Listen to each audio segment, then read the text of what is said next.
Alright, welcome back, Team DWC. It's your boy TWP Popcorn. Y'all already know what time it is. It's 10 o'clock Saturday.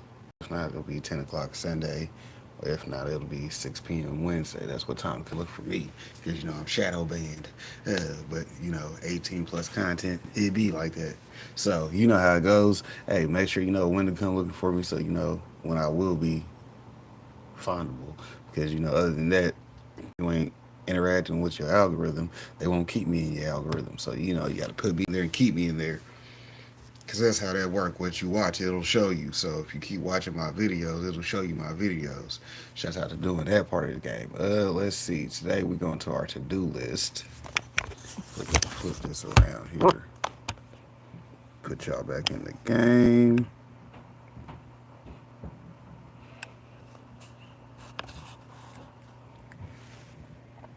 There you go. Ever hit play all on this one because I got stuff that's just queued up for videos or questions other people had asked me. Yeah, you dig. Here we go. There's the start the playlist because it's already preset for me by me. Thank me, big me in the building. Some people in the chat, appreciate that. What up?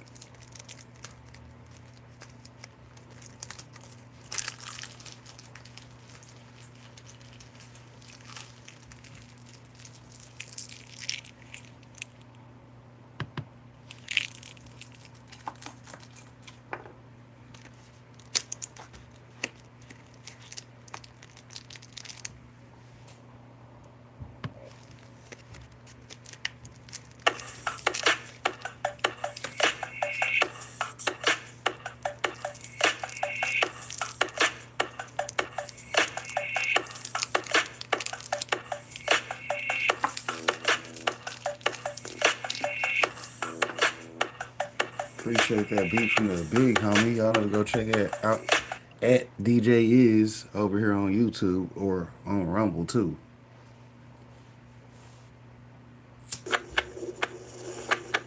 Yo, I've been hitting that indica strain when it gets in my brain, then it isn't the same. I'm twisting the flame. Grind up the cess is definitely beneficial for the pain. That medical chain, never synthetic, photosynthesis getting the blame. Blowing dough legit if you switch up your state. I load a piff and I'm drifting away when I'm out in the springs. When a mountain's a king, I'm counting the ounces they bring. They offer that kush. They blow in that bush, they bout it, no doubt it's a thing. I'm jacking the scythe. Living in Califa, Colorado over half of my life. I came from Arvada back in the day. Had a habit for packing a sack in a pipe and blowing that in. Duh.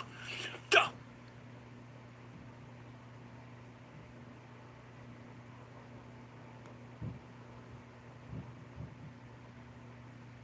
So rescheduling is stalled since President Trump took office. Nothing seems to be happening, but this may not be a bad thing because was rescheduling ever really the answer to begin with? Lots of people think no, because while there may be benefits to rescheduling, it may actually make things worse. Hey, the Drug Enforcement Administration, the DEA, plans to hold a hearing on reclassifying marijuana. This is a federal level issue we're talking about here, right? So the proposal wouldn't actually legalize marijuana, but what it would do is reclassify it from a Schedule A drug, or Schedule 1 drug rather, like cocaine, to a Schedule 3 drug.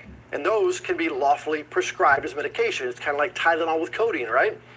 The move would make it easier to access marijuana for medical reasons. If the DEA changes the drug schedule to a Category 3, it will still not be allowed in the states where marijuana is banned. Now, you guys remember when rescheduling and reclassification was first proposed under the Biden administration. A lot of people thought, hey, that's a good thing. Let's reschedule it and let's get it off of Schedule 1. But when a lot of people had a little bit more time to think about it, research and understand the facts behind that change, a lot of people are actually opposed to it and decided it's probably better to deschedule rather than reschedule. And we'll get into that in a bit. But it seems that as of right now, the rescheduling process is actually stalled 6 months into President Trump's administration. And that has some people feeling like government is just dangling that carrot of legalization in front of your face. Here is us, and here is marijuana rescheduling. And once again, they have pulled that carrot away. The hearing to determine whether marijuana should be moved from Schedule 1 to Schedule 3 has again been postponed, may be canceled. This is breaking news. I just read about this. in Forbes and marijuanamoment.net, and I'm going to be citing them. I've got it all actually printed out here on a piece of paper. So at this point, it feels like we've been hearing about rescheduling forever, but nothing's actually happened. And again, that may not be a bad thing, and we're going to discuss why. But as of right now, it's all down to the DEA, and they've again notified an agency judge that the rescheduling process remains stalled. It's been 6 months since the DEA Administrative Law Judge, Judge Mulrooney, temporarily paused hearings on a proposal to move the good herb from Schedule 1 to Schedule 3. And that move was initiated under the Biden administration. Now, when the news of rescheduling first broke, a lot of people were on board. Even Senator Wyden was on board. Check it out. U.S. Senator Ron Wyden, along with 6 other senators, are pushing for the rescheduling of marijuana. NBC5 News previously reported that the Drug Enforcement Administration put forth a proposal to take marijuana from a Schedule 1 drug to Schedule 3. Today, senators sent a letter to U.S. Attorney General Merrick Garland and the head of the DEA expressing support for the proposal. Health and Human Services conducted a 2-part inquiry to consider the current accepted medical use of marijuana and concluded it has been accepted to treat pain, anorexia, nausea, vomiting, among other ailments, without posing unacceptably high safety risks. So that's the point that we've gotten to currently. A lot of people have recognized the benefits of the good herb. It's used for tons of different medical conditions, but it's still classed as a Schedule 1 drug, which basically means that there's no medical benefit and there's a high potential for abuse. But that does not reflect the reality. A lot of people actually get medical benefits from this plant. Now, something that they cite quite often is that if it's rescheduled, there'll be a lot more research into the plant. And that sentiment is mirrored in this article, which says Schedule 1 status traps researchers in a paradox. And that's down to the fact that because it's still federally illegal and classed as a Schedule 1 drug, there's a limited amount of people that can actually study it, and there's a limited amount of research that can actually be done into the drug legally on a federal level. But a lot of people actually push back and say that it's legal in so many states, and a lot of research has already been done into the plant. So it's time to just legalize it. Don't reschedule, just legalize. Now, there are some people who show concern and say that there's a lack of progress and things have slowed down under the Trump administration. And these folks are really calling for rescheduling to be completed and for it to be moved from Schedule 1 to Schedule 3. But on the flip side, there are a lot of people who say that rescheduling is not the answer, and that will actually make things worse. The president actually asked the Secretary of HHS and also the Attorney General to initiate the administrative process to review how marijuana is scheduled. Bureaucrats want to reschedule cannabis, but that doesn't go far enough. Moving cannabis to Schedule 3 would allow for much needed research and let existing businesses take advantage of significant tax deductions. However, rescheduling cannabis means it's still federally illegal, except for FDA-approved prescription-only products. It also wouldn't solve the industry's banking problem. Keeping cannabis federally illegal means banks are still unwilling to provide services to state-licensed businesses. Schedule 3 drugs are defined as those with moderate to low potential for dependence, like ketamine, anabolic steroids, or Tylenol with codeine. Cannabis doesn't belong in that category. If politicians really want to end the drug war, deschedule cannabis entirely and grant it the same legal status as alcohol and tobacco. Otherwise, this is just a mids move by boof bureaucrats. That's exactly what it is. It's a mids move by boof bureaucrats. And I can't put it any better, because that's basically what it comes down to.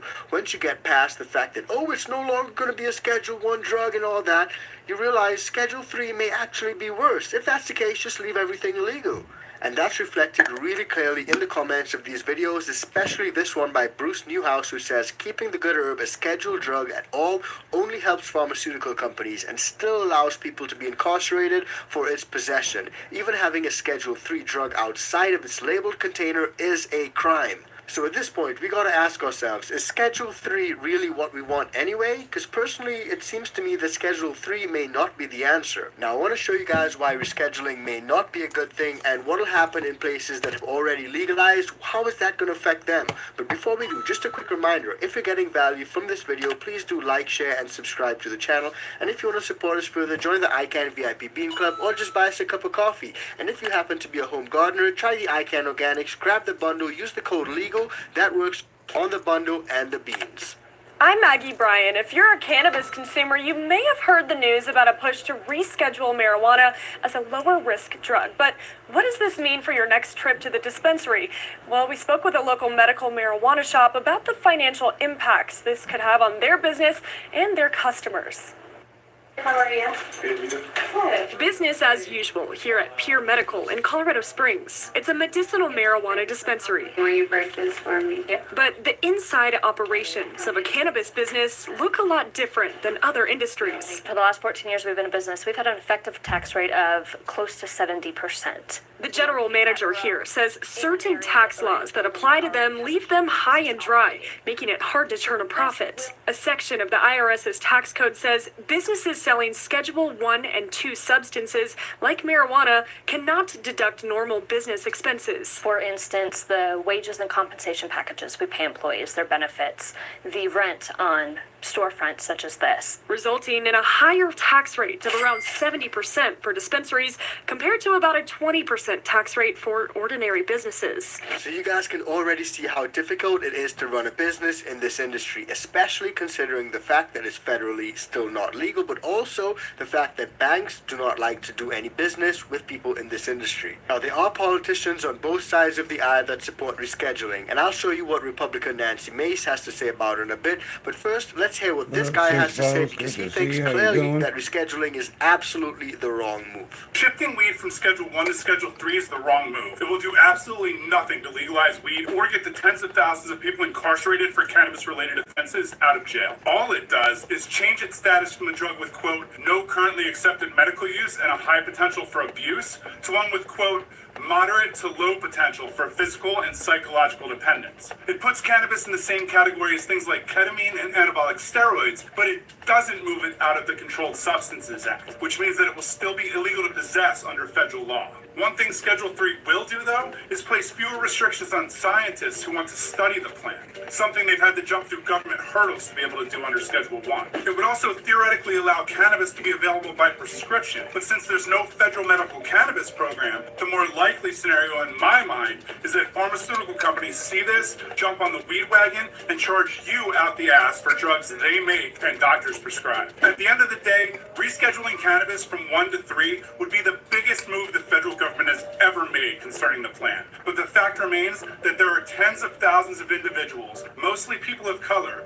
who are incarcerated for cannabis-related offenses, and this move won't help keep anyone out. Descheduling it and decriminalizing it altogether is the only solution to that end. So rescheduling could potentially be the biggest move that the government has ever made, but is it the right move? And that right there is the problem. A lot of people think it's not the right move. But Nancy Mace, Republican, let's hear what she has to say. I don't see rescheduling as being an issue, whether it's Joe Biden or Donald Trump as president. It seems like both presidents would support a rescheduling to a Schedule 3 would presumably be the answer. I can't speak for him, but I haven't spoken specifically with him. I just know in previous public comments that he's made, it sounded like medical was something that he supported, which is by far better than anybody else has done, Republican or Democrat, because they've done nothing.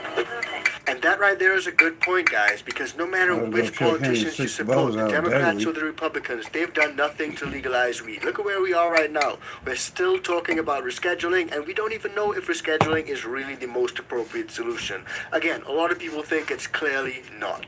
What the people support is decriminalization and legalization. And the only thing that the Biden administration has delivered thus far, let's just say it's been short of those promises. And so even with its administration considering to reschedule cannabis, that's still short of those promises. If we coordinate together and send a unified message and say that marijuana must be descheduled, it must be decriminalized. We should be advancing a comprehensive strategy at the federal level that doesn't celebrate Nixon, but acknowledges that harm and addresses that harm. We'd be in a much better position. And for the first time in months, first time in years, I think we've seen now that the numbers are plus or higher, 70% plus in polls discussing, making adult use cannabis legal. So I just don't get who's not listening to the same polls that they claim are so important when it comes to other issues. Clearly, Americans are overwhelmingly in support of legalization. The polls show it, the people said it, it's out there. Now, I want to show you guys a clip that breaks down how rescheduling can impact states that have already legalized, such as Colorado and California. But before we do, have a look at this, because this is a really interesting point of view as to how rescheduling can actually cause more confusion when it comes to addictive drugs. Check it out. The United States Drug Enforcement Agency, the DEA, proposed a reclassification of marijuana from a Schedule 1 drug to a Schedule 3 drug. This would move marijuana from being in the same category as heroin and LSD, which are highly addictive, to the likes of Tylenol and anabolic steroids. Cannabis grower in Nevada, Allison says this proposed change would be more beneficial for first-time users and youth because he says it's less likely to lead to the experimentation of other highly addictive drugs.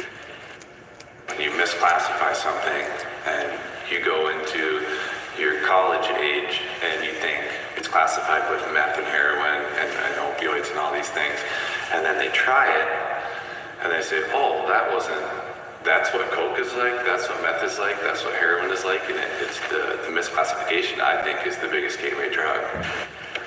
Ellison is also urging everyone, regardless of their position on marijuana legalization, to do research before Election Day. So research is really important, and despite the fact that he compared the good herb to Schedule 1 drugs, personally, I don't think it should be compared to Schedule 1, Schedule 2, or Schedule 3 drugs. All that does is cause confusion for a lot of people. Now let's have a look at how rescheduling can impact legal states such as California and Colorado. Months, it is likely marijuana will be rescheduled, and on a federal level, it'll no longer be classified with heroin and LSD. This would mean massive changes to the pot industry, and it could save legal businesses millions of dollars here. Matt Marr joining us now to explain. Matt? Erica, right now the plan to reschedule marijuana is in a public comment and administrative phase. In a few months, the DEA will make a final decision, and if it reclassifies marijuana, it could mean huge savings in the form of tax write-offs. Think about it like this. Most businesses can write off a lot of expenses on their taxes. This can save them large amounts of money, but because marijuana is a Schedule 1 drug, businesses cannot legally bank or write off expenses on the federal level. Colorado and some other states have changed state tax laws, but Governor Jared Polis, who talks about this with Maryland's governor today, says more needs to be done. Of course, federal taxes are much higher than state taxes, so that didn't have nearly as much of an effect on removing this onerous tax burden that often can lead to rates of 60-70%. The governor said the extra money could be a boost for state and local economies as well, as marijuana businesses could put that money back into their companies and their employees. So one thing is clear, rescheduling and legalization, those things are really tied up in politics. And if we want to see any meaningful change, it'll obviously have to have bipartisan support, but we need those people in power to actually take steps to make things happen. Because under the Biden administration, nothing happened. And under the Trump administration, things seem to have stalled. Again, it's all tied up in politics, and this discussion actually breaks it down clearly. Have a listen. Yeah, it almost seems to save face. They're just going to blame the Biden administration, blame the DEA under Biden, and they should, and which is warranted, completely warranted now. I still don't understand how this didn't get done. As much as there are so many things that I feel like I do have a grasp on, I would have never thought that with the president and the attorney general on board with OLC and HHS, it's like, come on, man. What do we have to get here to get this done? Even I'm in the boat of all the people asking that. Well, there's so many things we talk about, how there's more important things with this administration other than cannabis. But when this gets brought up, this has become a very political play. When you have that many Americans that want rescheduling and full-on legalization, the approval rating across the country is significant in this day and age. This has become so political to the point where, like you said, this isn't a putt, this is a tap-in. And there's only one thing that comes to play. It's just like it's not common sense anymore. It's become a very political play. And stories like revealed today. That's funny. He watches videos that I watch myself, see? That's why I said it's all about spreading the information. No matter where we get it from, as long as you're willing to share it out and put it out, hey, don't matter who said it first. I'll agree with it and we'll support it. I view it as a good thing, for the industry as a whole. It's great that we learned this information. And more importantly, I think it's actually good that the Trump administration will learn this stuff. So there are a lot of different views that people have on this particular issue, but I want to find out what you guys think. Drop it in the comments down below and let me know where you guys stand when it comes to rescheduling. Do you guys think that we should reschedule it to Schedule 3? Do you guys think we should deschedule it and decriminalize it? Or do you guys think we should just leave everything as it is and not make any changes at all? Drop it in the comments and let me know. Now, earlier in this video, we spoke about taxes and state revenue, and that's something that we actually covered in a recent video because there was one state that banned the good herb and lost millions of dollars because of that move. If you haven't checked it out, have a look because it's coming up right now.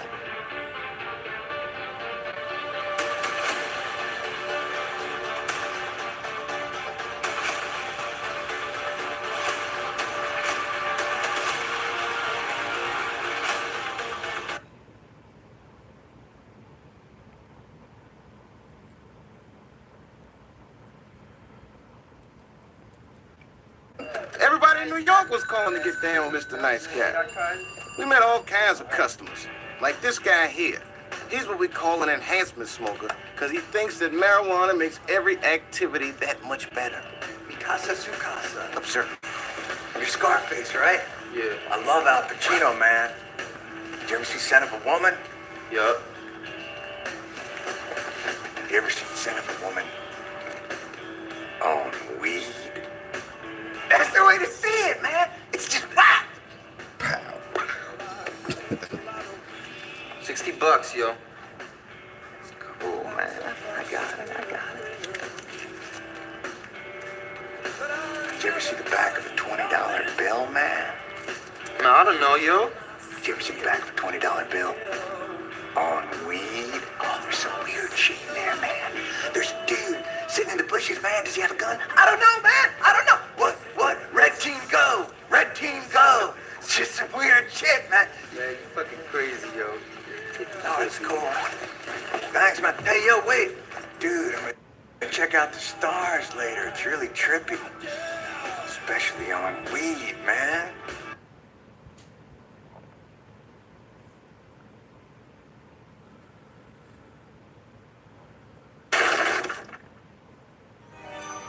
You know them doors weren't locked, right? Why in the hell did I receive a draft letter? Them doors don't even open that way. You could have opened them normal as door in the knobs. Damn, nigga, you don't respect doorknobs? What? Answer my question.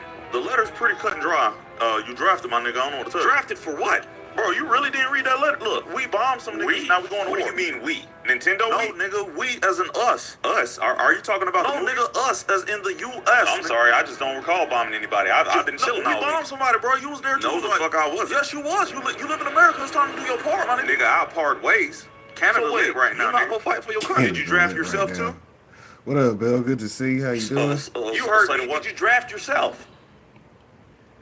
Oh, no. Oh, so you're not part of us. What you talking about, the movie? I thought you said we are going to war. We? Why are you speaking in French? Why are you bombing countries? Because you don't want to fight first like Tupac, nigga. That's it. That's all. Hell no. See, you with that bullshit. I'm getting the fuck out the country. Nigga, who you telling? I'm looking for my passport now. I'm dipping with you, nigga. I'm impeached anyway. He said, we bomb some people. Now, y'all going to war.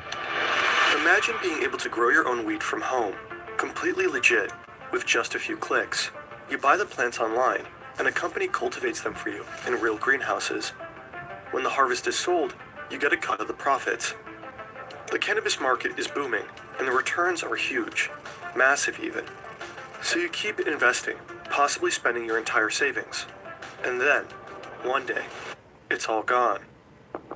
That's exactly what happened to thousands of clients who invested in a firm called Juicy Fields. And the story behind all this is just wild. A flashy, revolutionary startup sponsoring international cannabis expos. A promo video starring a German rapper packed with hidden clues. A CEO with an Ivy League degree who barely speaks English.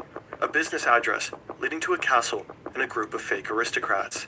Alleged criminals trying and failing to smoke joints through the slits in their Guy Fawkes masks. Hundreds of millions in losses. Investigations all across Europe. And a mysterious mastermind secretly pulling the strings. Money, green. Started with a green. Now we getting rich now, man. Money, green. Straight out of Medellin. Grown as a motherfucking team. Money, green. The story was originally covered in depth by a brilliant 8-part investigative German podcast called Cannabis Cowboys. We spoke with one of the creators for this video, and also partly based our research on a great YouTube documentary by Die Spur. You'll find both links in the description.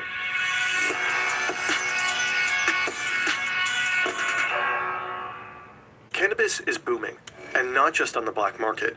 As of March 2025, 54 countries have legalized weed for medical or recreational use. And that number keeps growing, constantly. Estimates suggest that legal cannabis sales in Europe will soon have increased more than tenfold in the last 5 years, 2020 to 2025.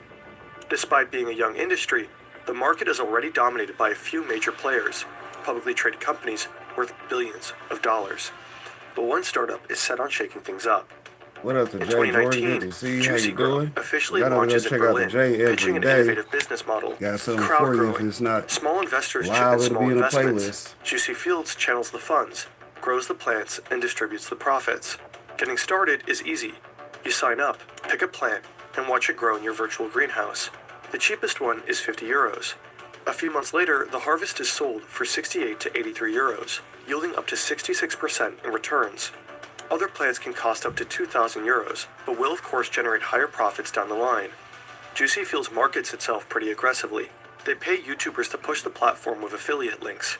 They sponsor major weed expos, like Cannabis in Barcelona, and they flaunt their success with flashy stunts, Lamborghinis, pompous parties, lightly clad dancers, and an obscene amount of bling.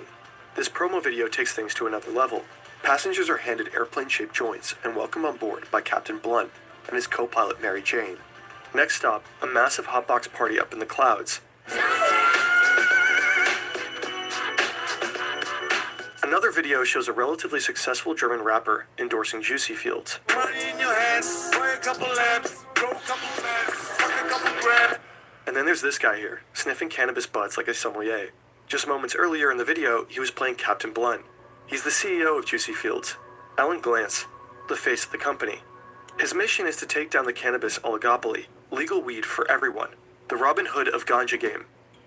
On the company's website and his LinkedIn profile, he presents himself as a visionary entrepreneur, but despite his supposed Ivy League degree, in interviews his English is, well, pretty shit. The guy is incredible, he's working the perfect. I'm not know it's about the how many, like 5-star.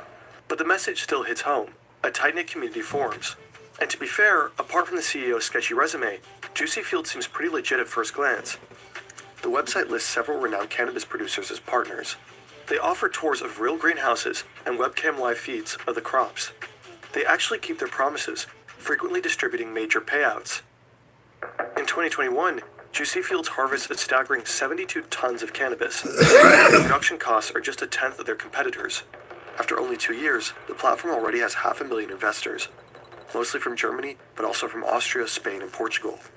Juicy Fields is a massive success, until it all comes crashing down.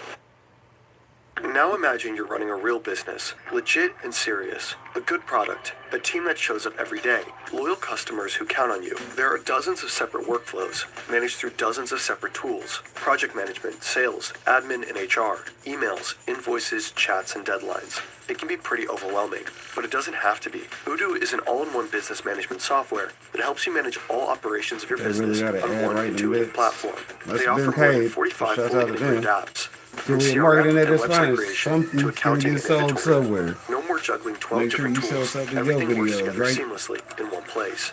Odoo is flexible, easy to Consultations use, and available in scales the as you Bobby and grow. Coffee. Your first app is free for life, with unlimited hosting and support. You can get access to the entire platform for just 19.90 euros per month. Scan this QR code or visit fern.deal/Odoo35 to get started. Whether you're a team of 2 or 200, Odoo helps you stay on top. Now back to Juicy Fields. On June 3rd, 2022, Germany's Financial Regulatory Authority, BaFin, steps in. It bans Juicy Fields from selling plants in the country. Juicy Fields ignores the order and is fined 1 million euros. On July 11th, some Juicy Fields employees announce a strike. Shortly after, the company's official Telegram groups and social media profiles vanish. Then, on July 13th, investors are suddenly unable to log into their accounts. At that moment, Juicy Fields is sitting on investments worth at least 400 million euros. No one knows what will happen with all that money. The CEO has been fired just before the fallout. He drops a series of shirtless video messages swearing he's innocent. I'm innocent. I'll never take your money, okay, in my side. Glantz insists he wasn't really involved in the business. He says the real masterminds were shadowy figures he only met a couple of times in person. Many employees claim to be just as clueless. Some speak of mysterious backers they never saw face to face. Meanwhile, thousands of investors keep trying to log into their Juicy Fields accounts. To no avail. At this point, you might think you know what this is. A classic scam. The promised returns were just too good to be true. Tough luck. Too many red flags in the first place. But assume no further. This is just the beginning.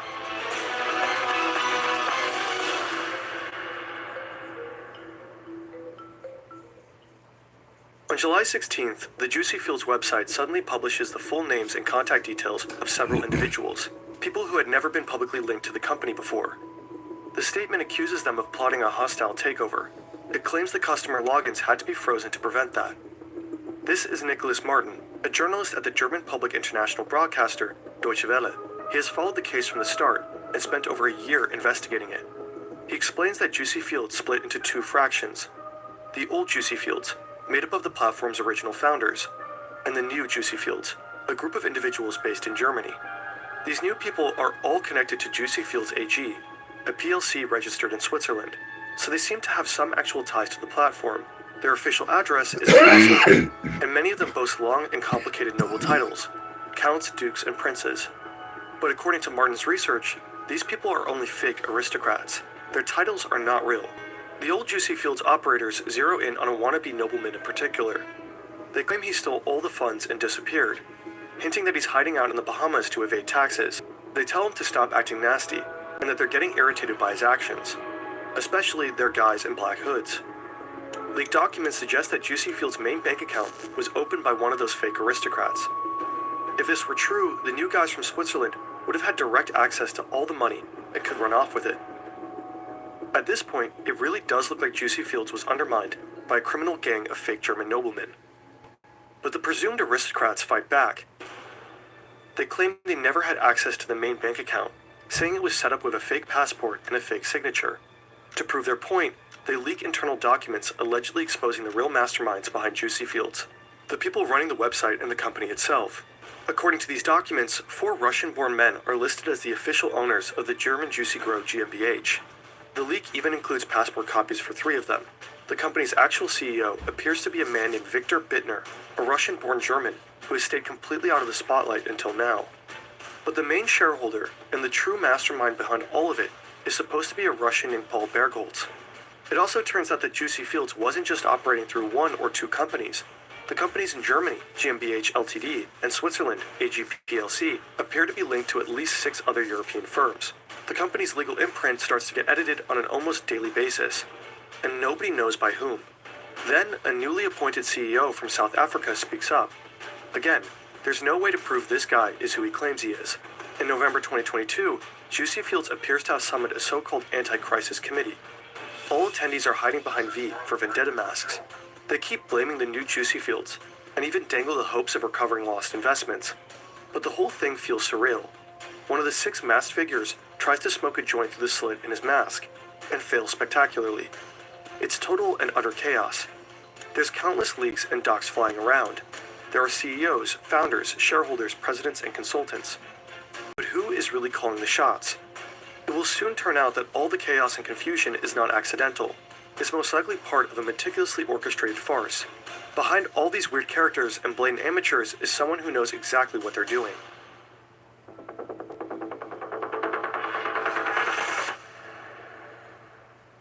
October 2021, 9 months before the login freeze.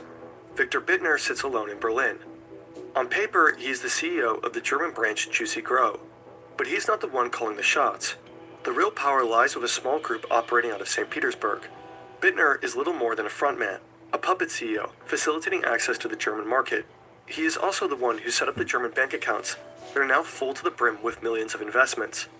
But the world is in lockdown, and traveling is nearly impossible.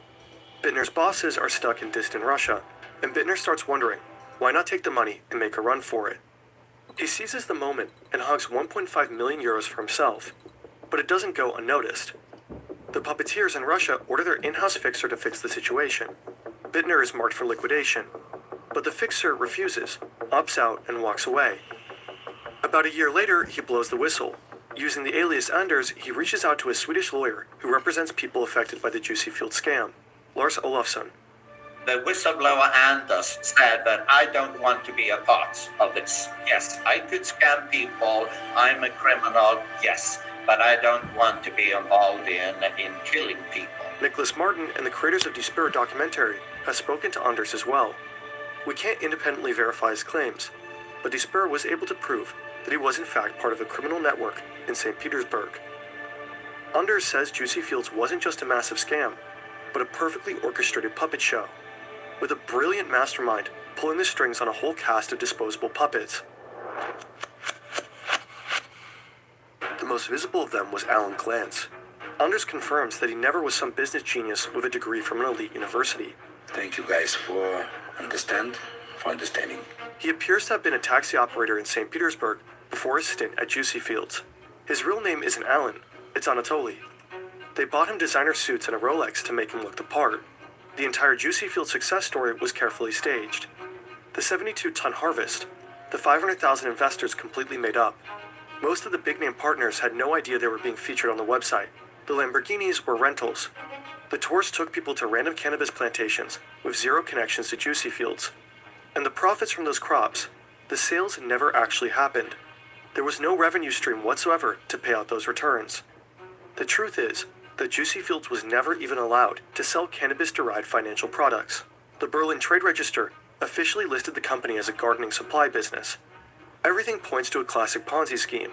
New investors kept pumping in new cash, and the old investors got their payouts from that same pool of money. Of course, the whole system only works as long as it keeps growing. But the masterminds knew it wouldn't last forever.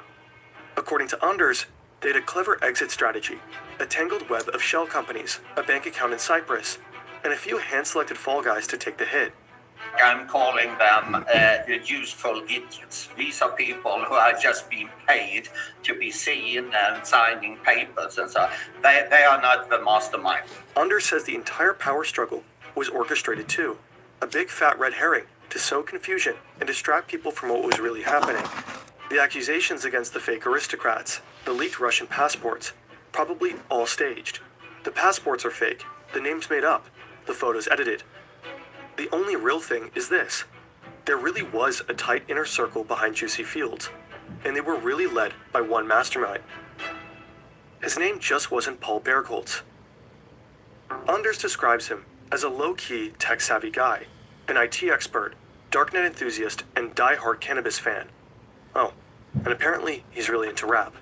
Juicy Fields produced multiple promotional music videos, and Martin's research suggests that the rap lyrics in them were actually written by Paul himself.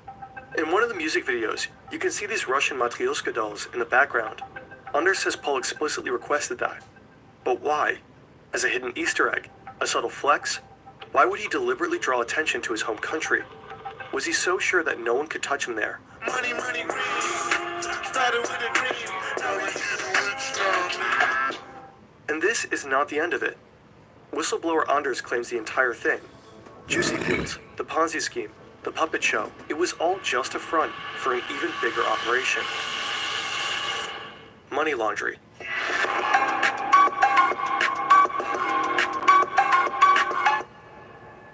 At the heart of Juicy Fields' finances was a bank account in Cyprus, a country long accused of turning a blind eye to shady financial dealings. That account alone processed over €500 million since it was opened up. The cannabis investments might have been the perfect cover for an old-fashioned money laundering scheme.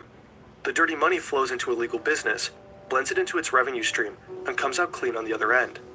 In other words, the Ponzi scheme and the money laundering machine could have been a perfect match. Anders claims the masterminds had direct ties to a Colombian drug cartel. Was Juicy Fields a front to wash cartel money? Martin and his team spoke to the German prosecutor's office. According to them, Juicy Fields was linked to organized crime in Russia. And St. Petersburg does indeed seem to be the hub. The city is infamous for being a stronghold of the Russian mob. Experts believe an operation of this scale could only go down if it's somehow sanctioned by the Kremlin. Victor Bittner is believed to be connected to Russia's FSB intelligence service. But this is where the trail went cold for a while. The picture got too blurry and too speculative. Fast forward a couple of years. Finally, a breakthrough. Investigative reporters managed to identify the mastermind at the top, a Russian named Sergei Berezhin. An international research network, Correctiv, and other outlets found that he was the one operating under fake names like Paul Bergholz. His network allegedly scammed €645 million from investors and funneled the money through a complex web of shell companies. After nearly 2 years on the run, Berezhin was finally arrested in the Dominican Republic and extradited to Spain in August 2024. There, he now faces charges of fraud, money laundering, and running a criminal organization. Berezhin's father was a Russian nuclear scientist with political and military connections. That adds weight to the long-standing suspicions that Juicy Fields may have been a joint operation between the Russian mob and the FSB, designed to funnel Western money into shadowy activities, potentially even the war in Ukraine. Then there's the alleged whistleblower, Anders. Turns out his real name is Igor Gekshin, and he wasn't just some low-level insider. He was directly involved in the Juicy Fields operation. But in a bizarre twist, Gekshin later revoked all of his statements. Like they said, apparently someone tried to kill him twice. In one incident, his car was blown up shortly after he returned to Russia. The suspects were driving a car registered to Badeshin's father. Someone must have wanted him permanently silenced. Come on now. Meanwhile, Lars Olsson, the Swedish lawyer who represented Jussi Field's victims, has come under scrutiny himself. Reports now suggest he may have been playing both sides, working with both the scam's victims and some of its key perpetrators. No questions asked. Badeshin's network was ultimately dismantled. In April 2024, law enforcement across 11 countries coordinated a massive crackdown. 9 arrests, 38 raids, and over 400 officers deployed, all targeting other key players behind the scheme.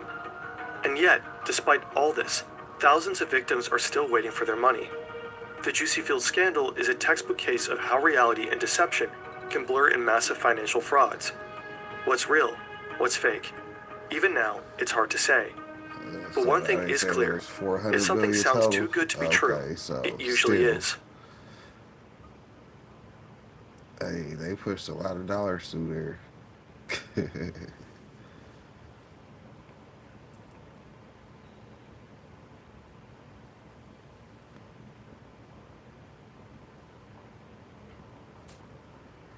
Wow, that's Snoop Dogg, the Godfather. I hit that blunt, I'm going to see the father. Damn, Earth was cool. Oh, this gas, 93 octane. God, take me now. Hey, cool it. He got another one sparked already. He being unreasonable. This beyond me if he think I'm finna hit that blunt again. Heavens no, I'm high, bucko. I'm puzzled. I'm finna give it right back to him and tell him I hit it 10 times already. I'm finna call 911 and report an attempted murder. He keep passing me blunts. He think we in a relay race. What a bummer. I'm finna put this out, and if he asks why, I'm gonna tell him I'm allergic to marijuana.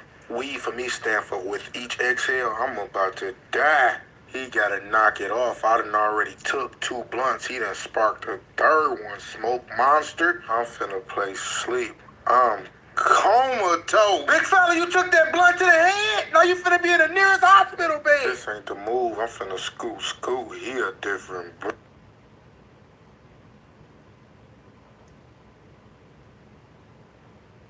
Do you want to know the real reason your eighth costs $60? Unpacking the legal weed price scam. More than $60 out the door. No legal eighth is worth that. It's the moment when you realize that you leave a dispensary feeling that legal weed is great and all, but you check your receipt and you wonder if you bought accidentally a controlling stake in the company. That sticker shock means that you know you're not in Michigan.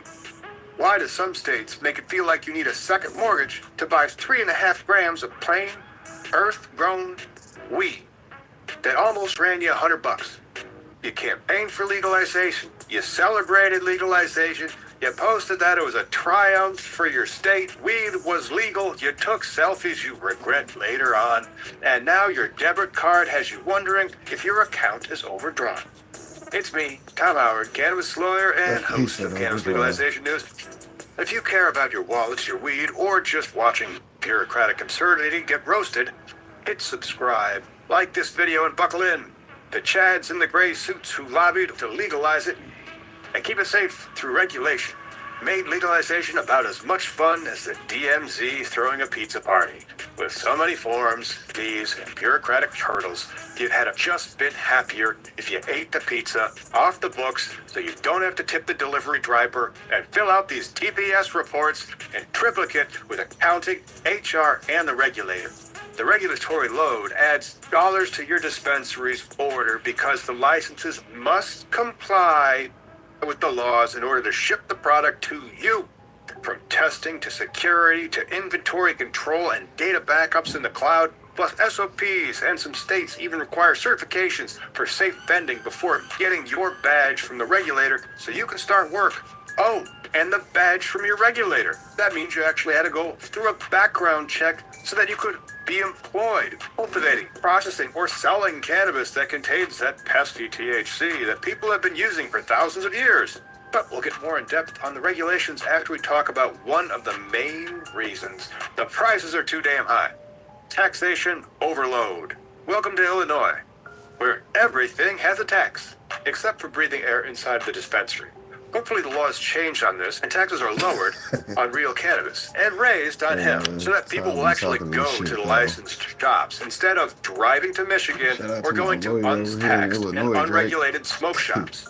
Let's cover the stack of taxes that are passed on to you.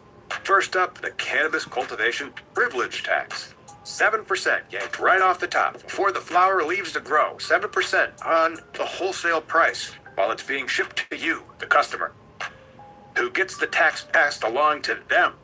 Next comes the cannabis purchaser excise tax, our two-tier morality surcharge. If your flower clocks in at under 35% THC, it's a 10% slap on the wrist.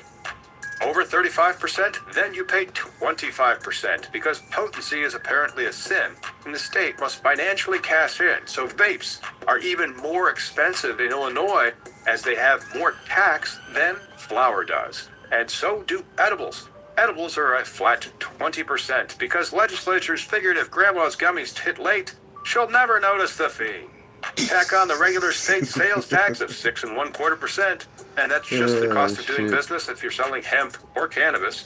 So but they hit late, before you wrap it up, don't forget to add the municipalities. The municipalities get up to 3%. Counties may get up to 3 3/4%. By the time you're at the register, your $40 rate has put an extra $4 on top of it if it's under 35% THC, and then another $4 in local and state sales tax. However, if you wanted to vape it, it would be $10 more in excise taxes, but the same amount of sale and local taxes. If you wanted edibles, it would have been $8 more in excise taxes. And the dispensary has to keep track of all of these things because the state and the municipalities have their hands out to get that cash. You put it right there. Actually, you don't. You give it straight to the IDOR in our state, or the municipalities. A flat 15% across the board would be much simpler. But what's the point of simple regulations? Compliance is not fun if you're not breaking some rules in the minutiae of all the pages and pages of rules. The markup that the dispensary has isn't greed, it's like survival gear. Let's go over the dispensary markup. You've always been paying it. In normal retail, doubling the wholesale price keeps the lights on. Grocery stores have much slimmer margins, but they make it up in bulk, allegedly. Cannabis retailers, they're more in line with regular retailers, with markups anywhere from 30 to 65% on some of their merch.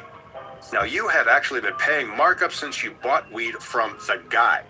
He got it in bulk and broke it up and then raised the price for your illegal and untaxed retail pleasure. The dispensaries are basically doing the same thing. However, everything in this business costs much more because our friendly neighborhood banks treat cannabis dollars like money laundering. Because according to the Anti-Money Laundering Act, it literally is money laundering. So no banking means everything's in cash, which of course adds more costs. Cash means armored trucks. Those things charge like they're private jets. Sky-high insurance costs, while we're in the private jet analogies as well. Weed is legal and all, but our bank is terrified fee. Those ones are hard. You can find a bank. It'll take you some time. You have to look hard enough. But then just to get a bank account, that might be $1,500 a month. No cash handling services, by the way, to get the money to and from your bank. That's extra. That's why you have to call the Brinks truck. Or off-duty police officers is what we're hoping will work. Anyway, those markups are really important to cover all these expenses. For example, rent balloons, because landlords hear cannabis and think, should I really default on my commercial mortgage to make an extra dollar? Because landlords hear cannabis and think walking ATM with a nice aroma. And that's staff, the ones that you have to pay. You need bud tenders, a compliance officer. Sometimes one ex-bouncer with the forearms the size of your leg if your state requires 24/7 security. Fun fact, liquor stores do all of this crap with a flickering camera from 2004, if they have one, and a bell on the door. Dispensaries must install a surveillance rig that can qualify for storing NORAD's classified documents. Our vault door, which literally just stores cash and weed, is the same vault door you'd see at a bank or a casino. Dispensaries aren't jacking prices for sport. They're trying to not declare bankruptcy between tax payments, mostly because they can't declare bankruptcy. It's off limits, still a Schedule I substance. And the next tax is worst, largest expense of them all until marijuana has been rescheduled, a process that's been going on since 2022. That's the 280E nightmare. Don't pay it, some people say. And allow me to introduce the uninitiated, which you might be new here, and if you are, then please do subscribe. Otherwise, you know what Section 280E of the Internal Revenue Code is. It was drafted back in 1982 to smack down cocaine traffickers, but they're still beating the legal snot out of state-licensed dispensaries 4 decades later.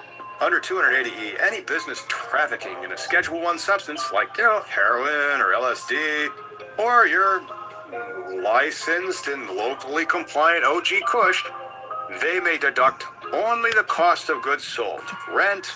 No. Payroll? Absolutely not. Utilities? Advertising? No way. The IRS says no, not for you. With the dead-eyed shrug of a government employee 3 minutes past their lunch break, and you're the only thing standing in its way. Picture yourself running a craft brewery instead. You're brewing a killer stout with loads of alcohol that gets you blackout drunk, and the IRS lets you deduct the cost of your hops, your malts, the brewing tents, the bar lights, your staff, even the coasters on the table. Expense it, it's business, no sweat, deduct it all, and only pay taxes on the net revenue. Do you have any left? Now imagine you're running a legal cannabis dispensary. Here comes IRS Code Section 280E, the tax code's equivalent of a buzzsaw with a grudge. And you can deduct the cost of the buds that you buy, plus maybe your inventory director, and everything else related to trafficking. The sales, 0 deductions. The rent for your space where the cannabis is being sold, 0 deductions. The wages for your bud tenders, 0 deductions. Fortunately, no tax on tips, right? Maybe, if that passes. Any marketing, tax without a deduction. Uncle Sam grinning at you like an amazing entrepreneur that you are, treating it all like you're just printing of money. Great. Because you literally are. Like, no avoidance of it. Audit risk is 10x higher for dispensaries than regular businesses. So much so that C corporations are popular as the corporation gets audited and not the partners. It's not a pass-through entity like most LLCs. This just isn't unfair. Because meanwhile, the brewery dude's deducting his bottle caps, mopping up a dude's vomit from the night before, also deducting that, and planning his next vacation, which he wants to deduct because he can go to a brewery summit in Tahiti or something. I don't know. The only one cashing in on legal weed is the government. Raking in the dough, well, dispensaries suffocate under forms and audits. And then here's the real gut punch. I like to save it for the end. They use this as evidence for legalization being bad business. Why are all these weed shops folding? Why are the stocks down 95%? It's like breaking your legs and then charging you for an x-ray to figure out why you can't walk. If we ever get into Schedule 3, a lot of that goes away. At least the IRC 280E, that goes away. That IRC 280E is like a bridge between tax and regulation. So let's get into state audits, surprise compliance checks, and the annual licensing fees that cost more than my first 2 cars combined. Yes, the ones that you had to roll the windows down and they did not have airbags. Opening a dispensary is like launching a boutique bank vault in a casino that's featuring a Tiffany showroom, all in the same space. Background checks for all your employees, plus certification for trainings so that they aren't stealing weed or cash where you're registered. Those licensing fees, and many states' licensing fees can push 6 figures before you're able to sell a single pre-roll.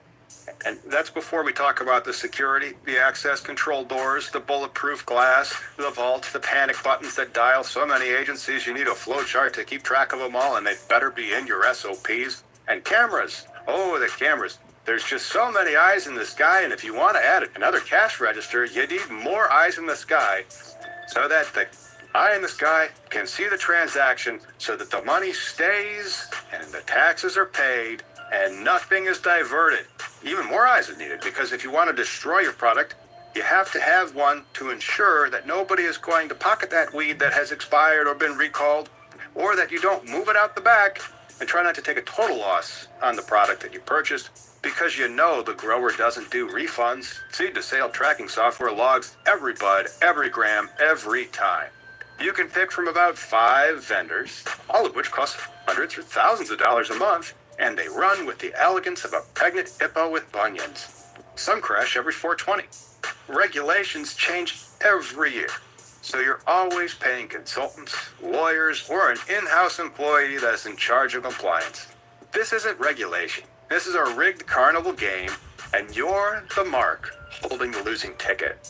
And do you know who's frickin' winning when it comes to all this? Because we basically just hand him the trophy when it comes to sky-high legal weed prices? Legacy Larry, selling hemp.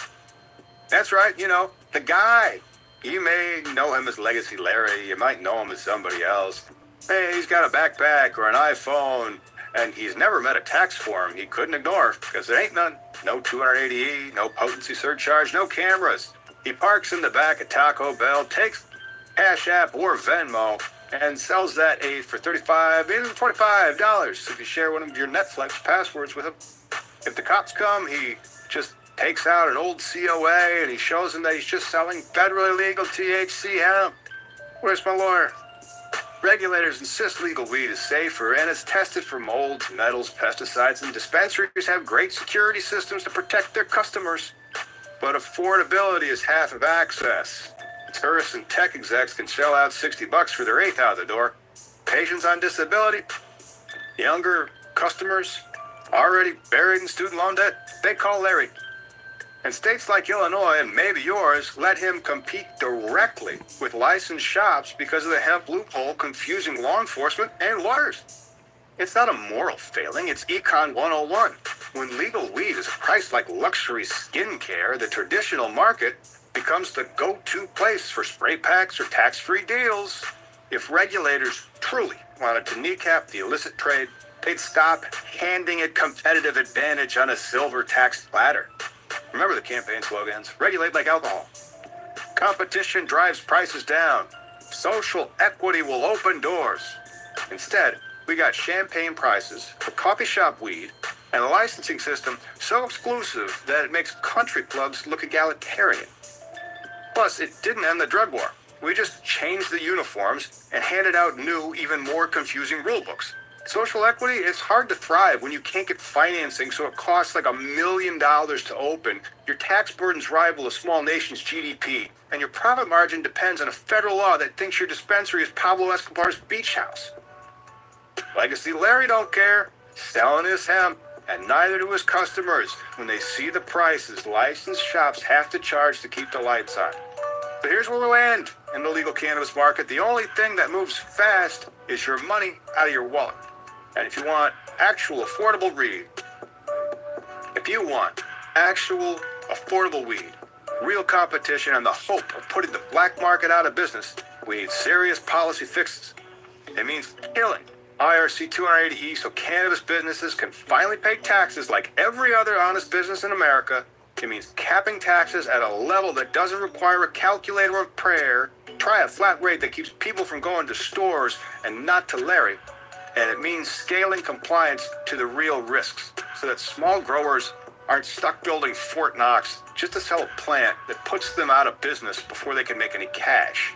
Let's stop treating weed like it's nuclear waste and start treating it like it's, a crop for adults and medical patients. And I want your help calling out the insanity. Drop the most outrageous dispensary receipt in the comments. They're the dumbest tax or rule that you've ever run into. Let's build a hall of shame so ridiculous that lawmakers and hopefully the interns that are actually reading the bills, they can't ignore it. Like, subscribe, and share this with that one friend who still thinks that dispensaries are price gouging just for laughs. Stay informed, stay legal, and at least as much as the regulations or your budget allows. And remember, the price of freedom from prohibition is really, really high.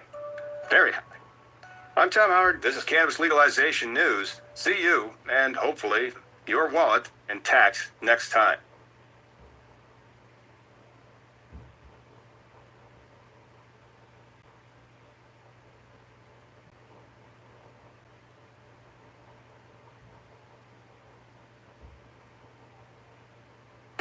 Let's discuss my payment. That time is past. No 5,000 for you. The price is 50. How about your payment is you get to leave? So it went from 5 to 50. Oh, you think you can negotiate with me? I say the word, my nephews go to a certain motel, pay pay a visit to your daughter-in-law and your little granddaughter. What do you think happens then? Consider your position carefully.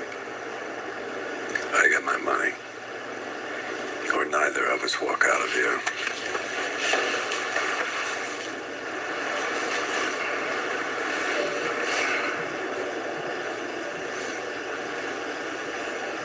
You willing to die for this?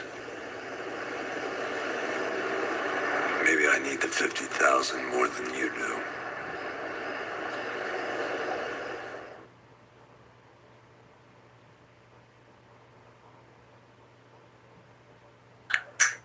Check it out, I got a chick out of town always giving me stuff. She stayed mad as a fuck cause I don't visit enough, bruh. She called me the cuss well. I don't know what it was, but something that I does got him falling in love. And now we on the phone beefing and she crying to me. Like you be fly, you be lying to me. True, she dying to see where I was, what happened. Study your social media, she trying to catch him. Bad bitch caught him off guard with the condom off, let her hit. Now my dick feel like it falling off sperm. When I shot him off, burning like a Molotov. Word of my mama, I'm disturbed by a lot of bra. That's where the mother son, I cut her off. Maybe she make me come a lot, but it come at a cost. I got a girl I love and I lost, won't never reconcile. She played me like a pump at a record, yo, check it out. Yeah.